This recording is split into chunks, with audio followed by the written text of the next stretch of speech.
All right, good morning. Can everyone hear me?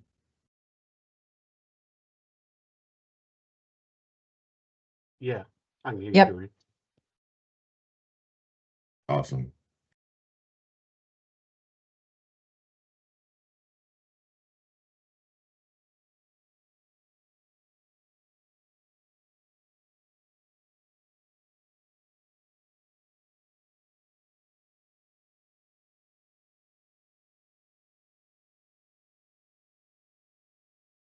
All right, it's 10 o'clock and we'll wait about 5 minutes for everybody to file in.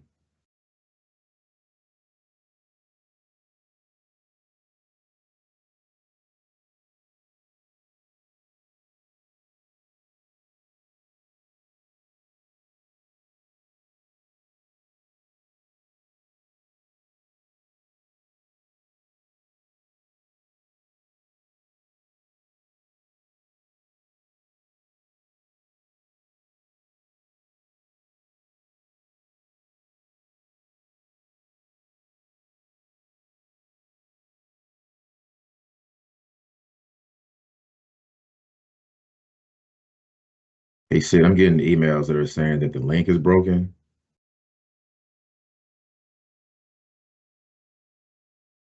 It's odd. Okay. If you want to send the new link, I'll send the new one. The new link I sent you in the chat.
All right, good morning, everyone. Apologies for the technical difficulties, but hopefully we got everything worked out. Can everyone hear me and see my screen? Yes. Yep. Awesome.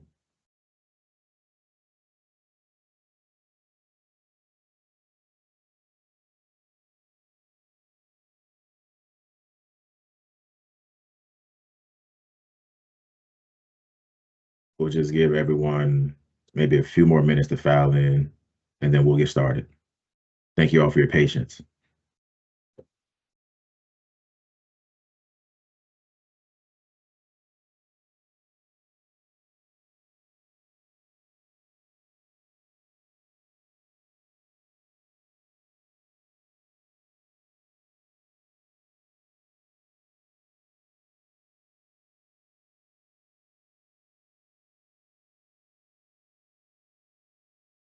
Sorry, I'm not sure if it's just me, but it sounds like there's like a delayed echo on what you say, and then I hear it said again. Thank you for that. Sid, do you know why that might be the case? Your echo? Yes. Not sure. I mean, it might be your maybe mic settings, but if you I don't think it's. I mean, if you've unmuted yourself and you're in a closed environment, I think it should be fine. You said if I mute and unmute myself? No, you're fine. Naomi, on your end, are you you're muted and or unmuted right now? Yeah, maybe it's just a me issue. Unless anyone else wants to chime in, then it's probably just me. That's okay. If you're hearing any more, just let me know. I'll take a look. But I think I'm not hearing anything on my end, but I will keep an eye out for it or ear for it.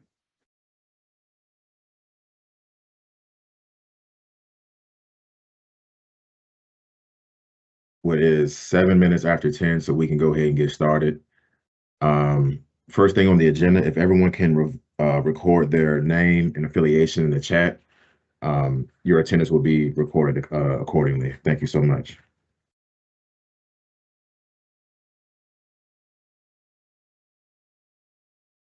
Next on the agenda is the May 27th meeting summary. Do we have any changes to the minutes? Any questions or concerns on the minutes from May 27th?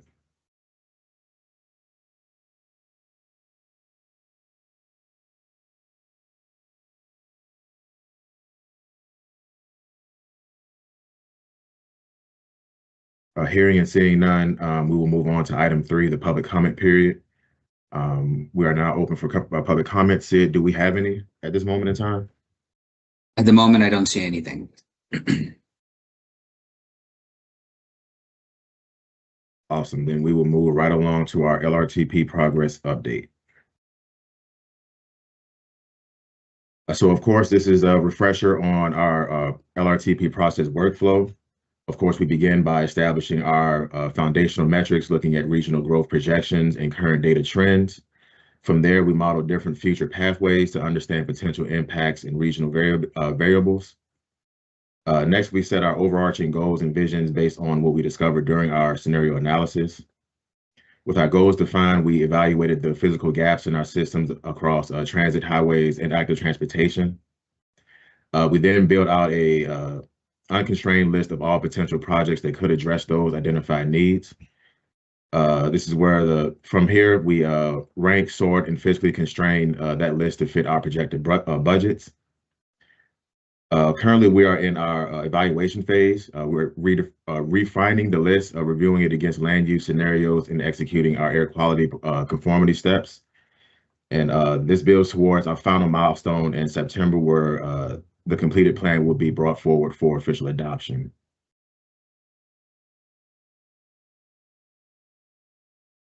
So we've completed the strategic direction through agreements on vision goals, objectives, and performance measures. We've identified regional transportation issues and developed the region's needs assessment. We've developed the region's project inclusion guidelines, which lead into the creation of the universe of projects. That was accepted by the advisory work group during the December 3rd, 2025 meeting. We've completed our project prioritization and implementation process through development of our constrained plan investment scenarios, which then led to the development and completion of our final constrained consensus plan funding scenario. So just some key milestones. We're making steady progress towards our September 10th completion deadline. This is driven by two critical operational tracks. First being the compliance and modeling. The public review period for our TAC-approved air quality conformity report was successfully closed on June 14th. We have now initiated the air quality project list amendment process and received our consensus project list comparative summary. Secondly, on the reporting front, the constrained plan development technical report is officially live on the LRTP website. Officially, chapters 1 through 6 of the draft LRTP document has been disseminated to the advisory work group for active review. Any questions on that?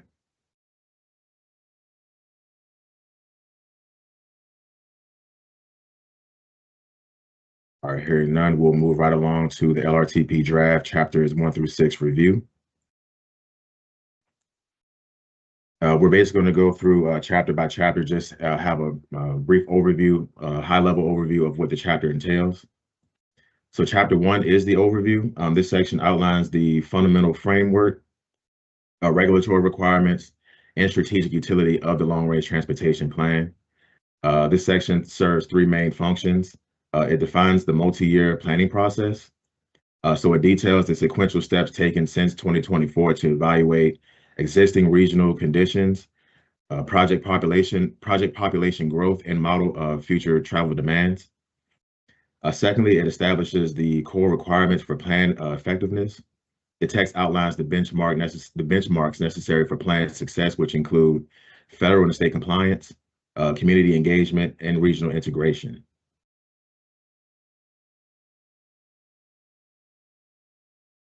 Finally, this chapter outlines the technical resources provided by the plan, such as socioeconomic growth forecasts, regional land use models, and data-driven project prioritization tools.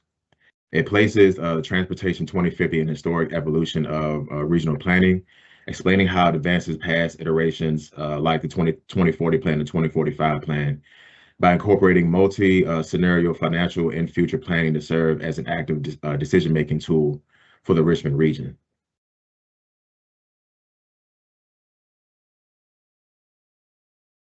On to chapter 2. This section of the plan outlines the geographic, demographic, and regulatory foundations of the Richmond Region's Transportation 2050 initiative.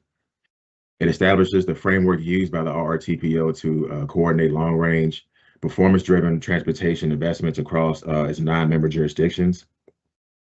Specifically, this section details regional context and projections, so it defines the study area and details growth forecast predictions for the region while expanding from 1.1 million residents in 2017 to over 1.46 million in 2050.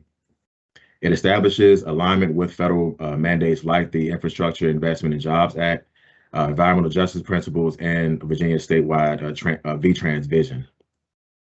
It chronicles the sequential phasing spanning from 2022 to 2026, including data collection, exploratory multi-scenario modeling, project prioritization, and scheduled September 26 plan adoption.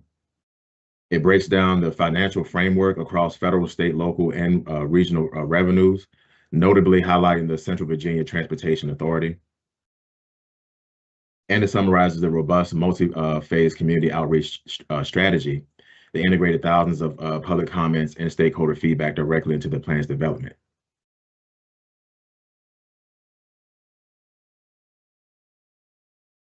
So chapter 3 is the existing conditions analysis. This section serves as a comprehensive baseline analysis of the Richmond region's multimodal transportation network and the socioeconomic factors driving regional mobility. It establishes a dual framework that evaluates how the physical infrastructure performs alongside the broader regional context. This chapter indexes every major travel mode. It tracks highway performance via the congestion management process. It maps travel reliability and identifying the top 10 bottleneck segments while highlighting the safety vulnerabilities on the high injury networks. It catalogs structural pavement and bridge deficiencies along the operations of public transit, alongside the operations of public transit, passenger rail, and active transportation networks like the Fall Line Trail. Additionally, it maps regional freight logistics across trucking corridors. This chapter also ties these logistics to regional demographics. It documents population shifts towards 2050 and identifies multiple vulnerable communities requiring equitable planning. Finally, it analyzes the intersections of housing affordability and travel cost demands alongside an evaluation of employment sectors, commuting times, and modal splits.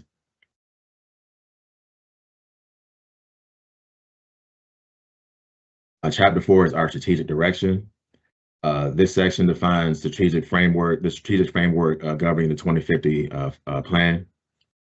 It details how fundamental ideals are translated into measurable actions that guide regional infrastructure investments. Structurally, the chapter details the adoption of the plan's core elements, which were built on previous frameworks and updated to align with current federal policy. It establishes 4 primary goals, assigning specific 2050 objectives and implementation strategies to each. So, of course, safety aims for 100% reduction in traffic-related fatalities and serious injuries. Sustainability, this focuses on reducing emissions by 75% and decreasing per capita vehicle miles traveled through expanded transit access. Reliability, this drives a 70% reduction in peak hour traffic delays by improving the national highway system pavements, bridges, and expanding the dedicated biking and walking infrastructure. Resiliency, it prepares the network to withstand extreme weather or upgrading at-risk infrastructure, increasing multimodal route redundancy. And finally, this section explains the practical utility of these goals, illustrating how they directly inform numerical performance measures. Chapter 5 is our transportation options. This section outlines how regional transportation gaps were identified and translated into a streamlined inventory of actionable capital proposals known as the universe of projects. This framework divides regional deficiencies into 2 goals: transportation issues and transportation needs. By mapping data and public feedback, we are isolated deficiencies occurring on we are able to isolate deficiencies occurring on major corridors. This resulted in existing multimodal transportation issues and need inventory approved on August 27th of 2025.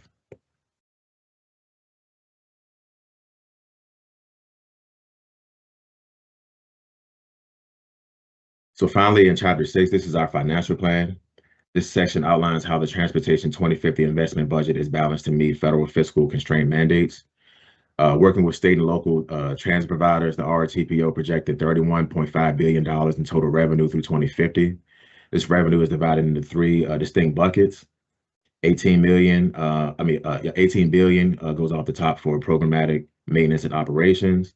4 billion is set aside for local non-capacity improvements, and 9.5 is reserved for regionally significant projects. Excuse me. So the next steps for the plan draft is to receive comments back from the advisory work group by July 14th. We want to be able to look at these comments and make changes as necessary for our next advisory work group meeting on July 22nd. We want to disseminate draft Chapter 7, which we'll be talking about later in this presentation. And we will have a 30-day public review period of the draft slated for August. Do we have any questions so far? Hey, Dorian, this is John O'Keefe. Hey, John. For Chapter 3, if you could go back to existing conditions, I was wondering if as you're catching regional transportation, are you catching van pools in there, or is that under like active transportation or transit, or how is that working? So this is a part of our state of transportation report. I think this is a technical report, either C or D, which is up on the website. We do highlight van pools and anything dealing with TDM within that section as well. Okay. So that technical report would be more in depth when it comes to van pools, car pools, and parking rides. Okay, yeah, I just saw transit and some existing stuff. That's why I was asking. Okay, thank you. Yes, sir. Any other questions or concerns?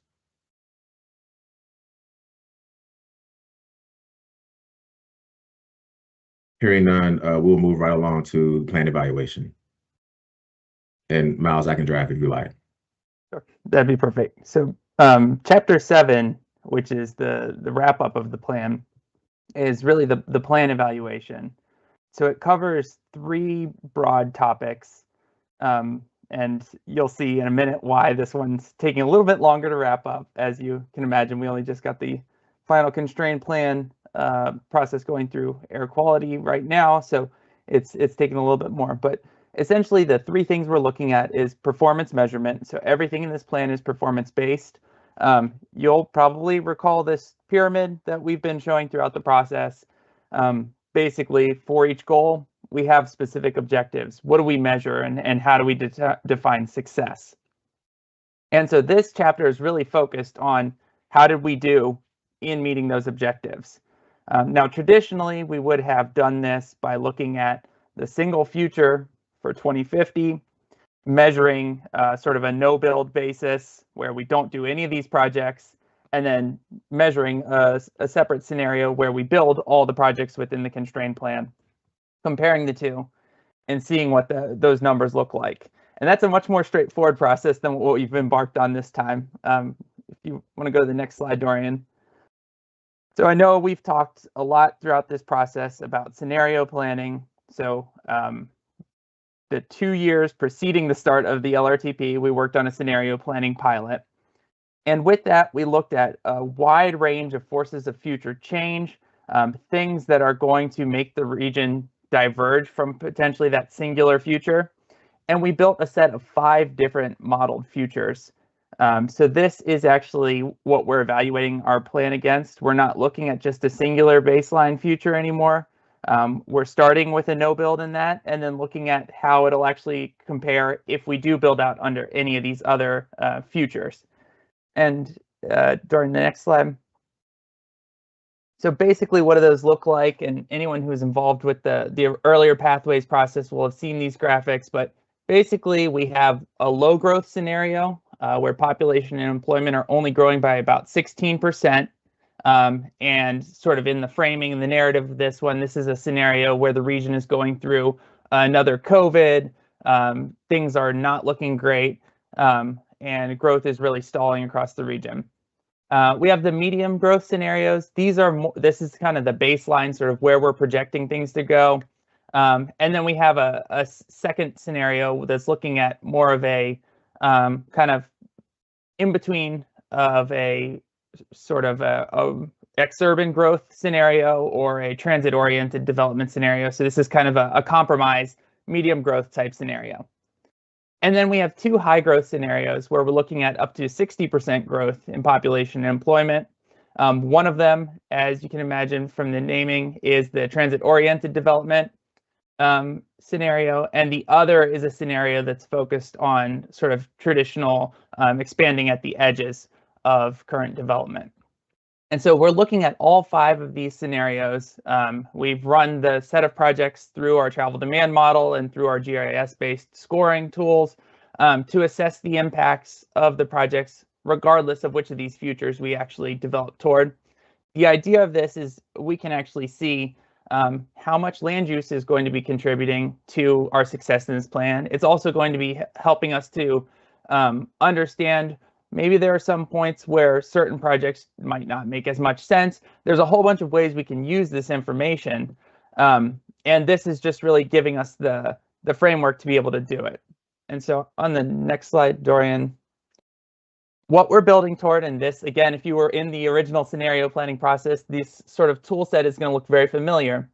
But what we're trying to show is across all 5 of those futures, how we're doing in meeting our goal. So for example, our VMT per capita, we were targeting a 10% reduction. And as you can see, the outcomes diverge wildly depending on the rate of growth, how we're growing, where we're growing. So in a scenario where the region is actually not growing very much, we're actually driving a lot more per person because it's still easy to drive and get around, and things are more sort of far flung. On our baseline, it's basically stagnant. It's not really changing much. But you can see in the higher growth scenarios where congestion is heavier, we actually see less VMT because the other modes that are available become more convenient as options. And so this is sort of the level of analysis that we're getting into. And this is what Chapter 7 and then the corresponding technical report are going to cover. We're working through this with all of the different objectives that we had from the plan. There are some I will highlight, like safety, where we can't quite get into this level of detail. You know, based on what we have available for safety, we can look at what crashes we're experiencing now, what the expected change will be in the future. And then we know that there are some things like speed and vehicle miles traveled that that add to the risk, but it's harder to quantify. So we're not able to get to quite the same level of detail across all 5 of the futures. So there are some sections that will be a little bit more narrative heavy. Next slide, Dorian. The second piece of this chapter that we'll also be sending out once it's completed is sort of the non-discrimination Title VI environmental justice component of it. So as many of you know, the federal executive order for environmental justice has been rescinded. As many of you probably also know, Virginia has our own Environmental Justice Act, and it is state policy to still look at environmental justice. And so we've continued grounding in the federal non-discrimination authorities as well as state statute to continue looking at a lot of the same indicators that we've looked at in previous iterations of the plan.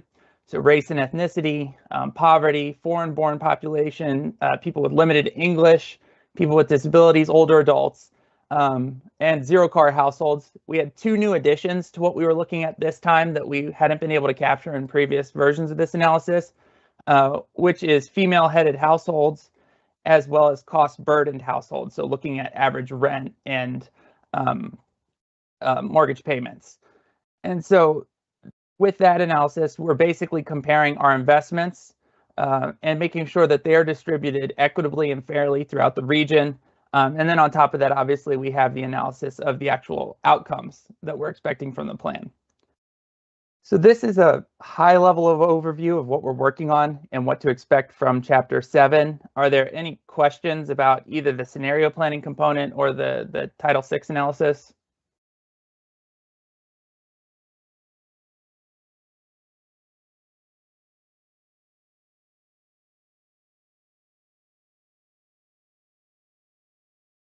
I have a quick question. This is Tiba Meese from the city of Richmond. Hey, Tiba. Can this be broken up into all of its different categories? Yes. So we have maps for each of these different indicators. And what this index is basically combining the different indicators and the different flags to identify the areas with the sort of greatest overlap of multiple indicators. So that's the intent on how this is. It's very similar to what we did in the last version of the plan, but yes, we will have the data available for each of the separate indicators. Thank you.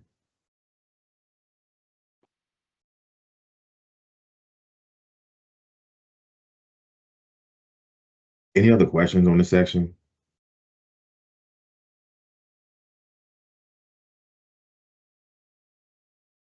All right, hearing none, we'll move right along to our policy recommendations. So by analyzing where our current model falls short on regional data organization, our current plan evaluation period uncovers the structural gaps we must fix. So the policy discussion outlines the necessary steps to align our long-range investments. So the first being land use is shown to be a major driver of transportation network performance. The scenario planning evaluation shows the significant impacts of land use on future transportation network performance. The recommendation being that we should review and strengthen policies and analytical frameworks around the integration of land use, housing, and transportation. These fundamentally dictate system-wide performance. Undertaking a unified analytical framework that merges all three of these elements is critical for unlocking sustainable regional growth and ensuring that infrastructure investments directly reinforce housing affordability and economic accessibility. By modernizing planning policies to evaluate these sectors collectively, we can leverage the land use zoning to proactively solve transportation and housing challenges before they compound. To do this effectively, the LRTPO and regional partners should adopt integrated forecasting models that explicitly stimulate how a change in one sector ripples through others. So, for example, updating zoning policies to allow high-density mixed-use zoning around transit nodes directly reduces vehicle miles traveled while simultaneously expanding the housing supply where it's needed the most. So strengthening these regulatory frameworks ensures that public infrastructure investments are structurally aligned in local housing needs and commercial growth, ultimately driving better fiscal performance, lower housing costs, and more resilient urban centers. And we want this policy recommendation section to be a discussion point for you all. So if you have any questions or concerns, if you have anything that you want to add to these policy recommendations, we would love to hear that. We would love to get your feedback either now or in the coming days and weeks before the plan is adopted. So are we taking into consideration current proposed changes to zoning ordinances, like in the city of Richmond and so forth, as they go through that process?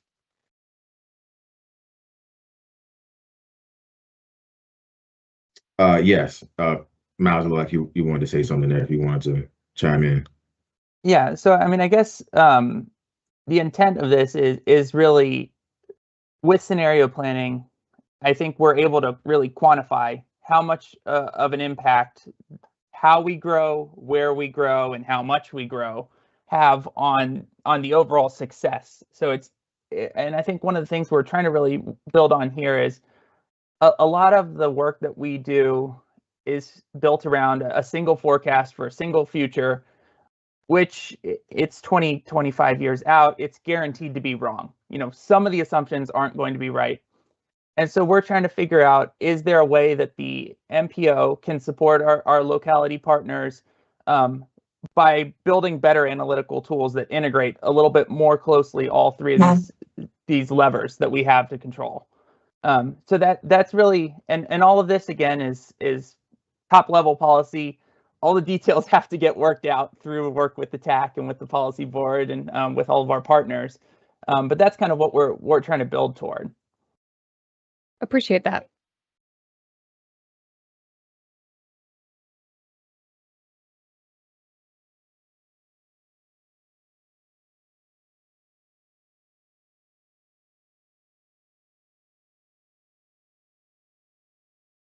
So on to our second policy recommendation.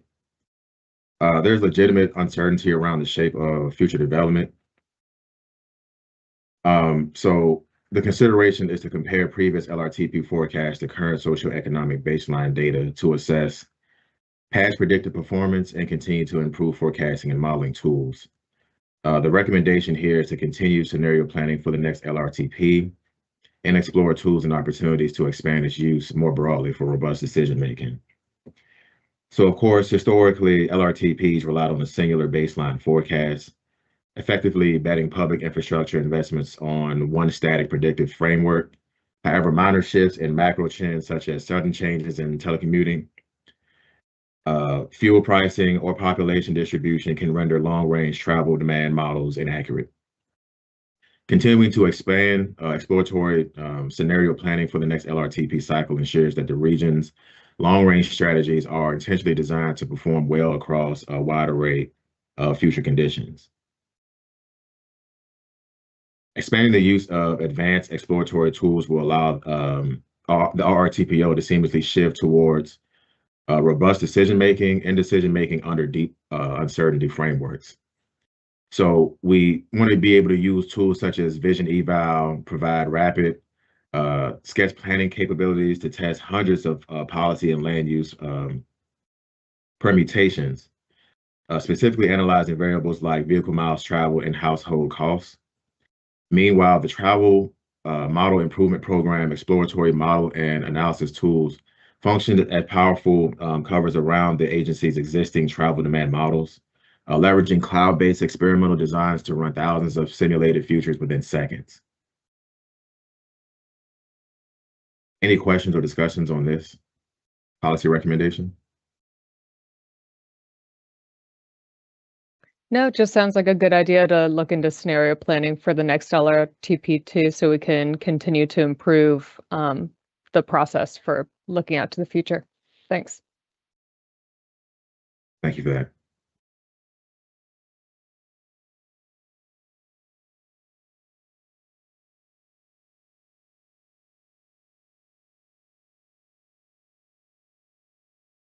All right, so on to our next policy recommendation.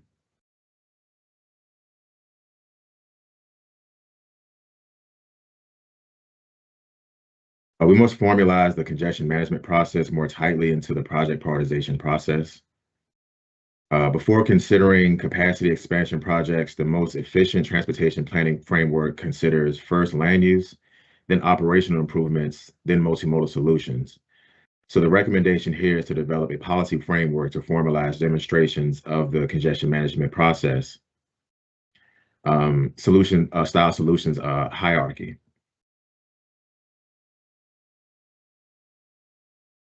So to address congestion and maximize the effectiveness of public funds, the region must move away from the default reflex of widening roads and instead embed a strict solution hierarchy directly into the project selection DNA.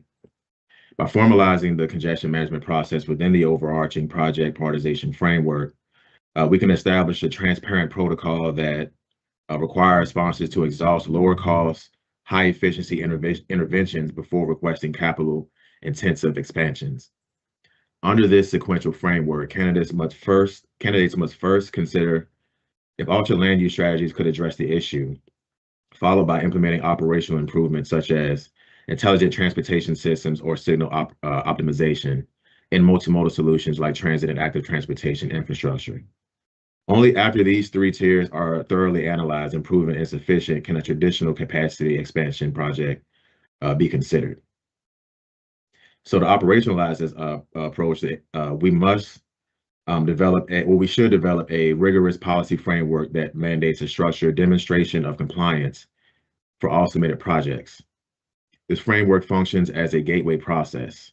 Project sponsors must provide data-backed evidence showing that they have systematically evaluated in advance through the hierarchy, proving why land use, operational, and multimodal adjustments alone cannot solve the localized bottleneck.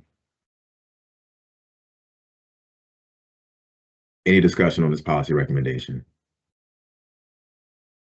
I feel like this definitely sounds like what when we posted the LRTP for public comment, we've heard from the community. So I think that's great that we're looking at multimodal solutions and operational improvements and low cost improvements and so forth before moving forward with widenings and other solutions.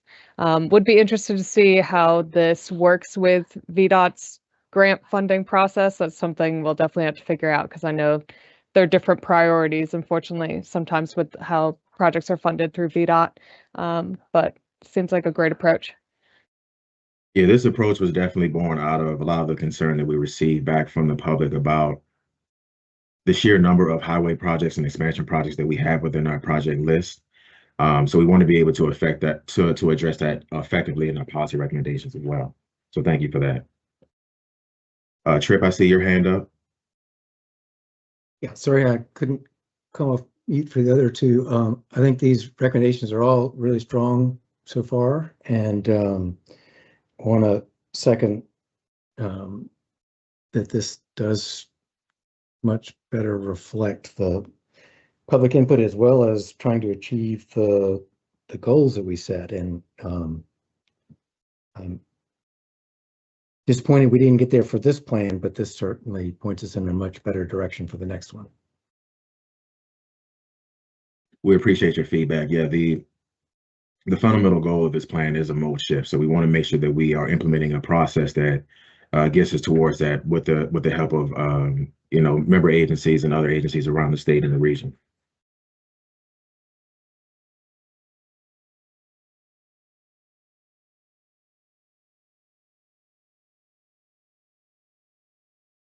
let's see here, moving forward.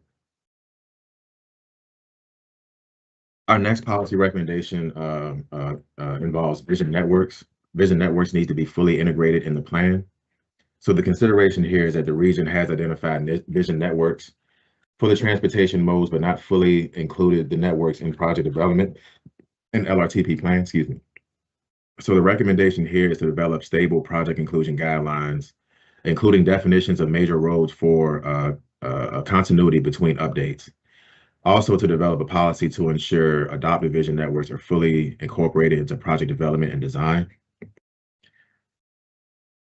A frequent failure in planning cycles occurs when a vision network is formally identified, but lacks a clear mechanism for funding or implementation, causing it to drop out of subsequent updates. To bridge this gap and to maintain continuity, the agency must develop stable project inclusion guidelines that includes a standardized cross-jurisdictional definition of major roads. Establishing these baseline criteria ensures that critical regional corridors remain consistently prioritized across different planning cycles, preventing fragmented networks and protecting long-term multimodal investments from being overlooked during routine updates. Do we have any questions, concerns, or discussion on this policy recommendation?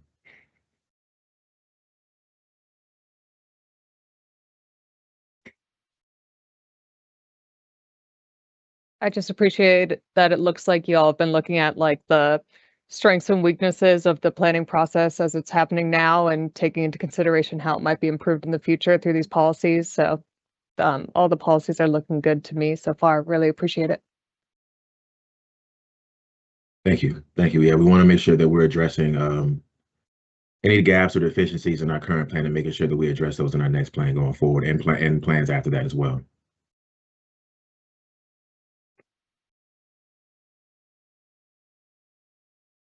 Finally, and this is ever so important, interregional coordination. So the consideration here is that there are discrepancies in border zone socioeconomic data and inconsistent travel demand modeling assumptions between adjacent regions. This limits the accuracy of cross-boundary travel forecasts and impact regional project prioritization. So the recommendation here is to collaborate with neighboring planning agencies to harmonize socioeconomic data collection timelines, standardize demographic forecasting methodologies, and build a unified multi-regional modeling framework to better capture interregional commuter patterns and freight flows. So the regional transportation network functions as a continuous system. Travel demand modeling and demographic forecasting remain fragmented by institutional boundaries. Disconnects in model-based years, employment definitions, and growth projections along border zone create artificial friction in traffic forecasting. These technical inconsistencies complicate the accurate evaluation of interregional freight corridors and commuter sheds. So aligning socioeconomic data horizons and modeling assumptions between adjacent jurisdictions is critical to creating a legally defensible, fiscally constrained plan. Establishing a unified analytical foundation ensures that multi-jurisdictional corridor investments are evaluated against a single agreed upon baseline, accelerating regional consensus and optimizing funding prioritizations. Any discussion on this final policy recommendation? Yes, Miles. Yes, I just wanted to add one thing on this. I think another big component of this is with scenario planning. The scenario modeling that we were able to do only covers sort of the plan RVA footprint, so the 9 localities that are within the confines of this plan. That's another sort of component of this is we have a lot of diverging futures that we're looking at, but we're only working within our piece of the footprint on those futures as well. So there's that's sort of just another wrinkle or layer to this. The deeper we go into scenario planning, the bigger we have to cast our net. Thank you for that, Miles. Any other questions, concerns, or discussion on this final policy recommendation?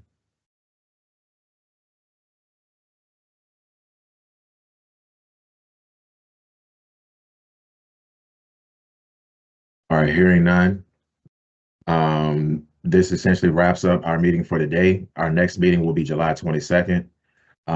Just to reassure our next steps, we are looking to get feedback on chapters 1 through 6 by July 14th, so we can package those comments back and relay that back to you during our next advisory work group meeting. As soon as our chapter 7 is completed, draft is completed, we'll be sending that out to you as well, and we're looking for feedback on that as well. Do we have any questions or concerns before we adjourn the meeting?